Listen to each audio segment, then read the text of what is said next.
name is Mark, owner of Lancaster Homebrew, and for this video we're going to show you the process of what's called racking your beer and then bottling the beer. So it's been 2 weeks since we fermented our batch of beer, so I had the lid off and set up here in a high place where we can do our gravity siphon. So first thing we need to do is sterilize things quick. So I have my bottling bucket ready here. I have these spigots swing over, so to set on the floor, if you just swing it to the side, then it won't touch. Make sure it's shut off. I'm going to just transfer. This is just the Easy Clean that comes with the kits. It's 1 tablespoon in a gallon of water. And we're just going to rinse it out.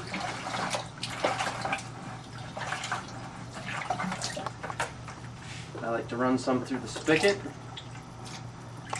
Rinse off the outside.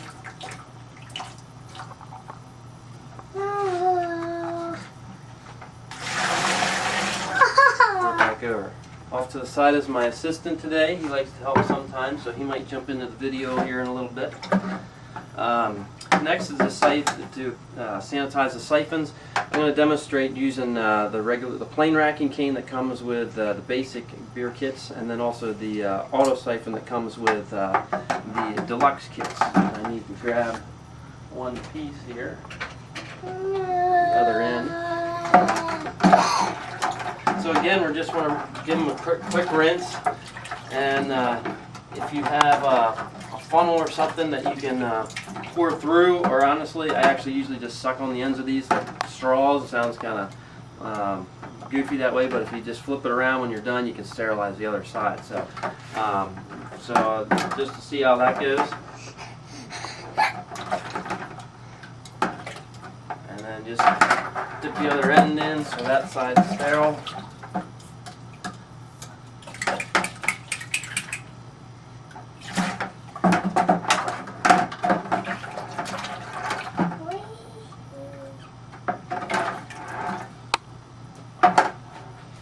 Last part is our hose.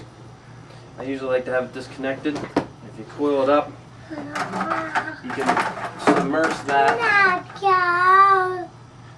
Aaron, you gonna come help me? All right. So we're ready to go here. So I'll first demonstrate the basic racking cane here. The red clip we have on here, so you can clip to the side of the bucket. I usually push it down till it hits the bottom, and then I'm going to lift up a little bit. That way I know it's off the yeast sediment that's along here. Next is we're going to pull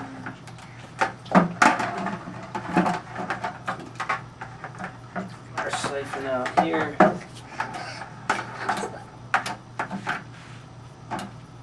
Alright, so if you're worried about sanitation, do it. This is the old-fashioned way. We're going to siphon, and I'm just going to suck on the hose. I'm going to rinse my mouth off quick. Yeah, you do think that's funny, don't you? All right. So we're going to attach this to the end. I don't like to push it on too far because it's a little difficult to get off. But we have that down, ready to go. I'm going to have a spare little bucket here to catch the first amount to flow, and my clip is in place so I can shut the flow off and then switch it over to my bottling bucket.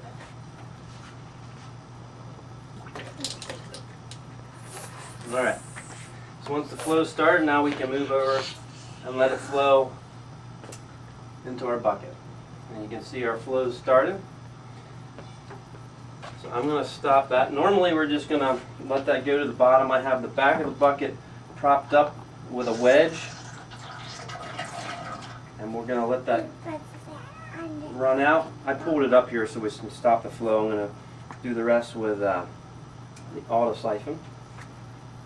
So we'll just switch this here, slide this over to the side. Now, so for those of you that are a little more concerned about real picky sanitation, this is an easy way to not have to suck on the hose. So this plugs in here. There are clips that you can get for the auto-siphon to make it hands-free, same as the basic racking cane. We're going to attach that there. Put our hose back on. Make sure we have it down towards the bottom. Well, try not to, don't like to have it down the whole way to the bottom because you can potentially stir things up. So I like to keep it off the bottom a little bit, that way we don't suck up our sediment. So in this case, we're going to pinch off our clamp on the hose so we create a vacuum, and we're going to pull this end up, and then you should see the level of the beer come up here so that it's full. Now we're going to open our line back up and push down, and this one we can just go straight down into it to start our flow. So we just pulled it up, pushed back down, the flow started, and we're good to go.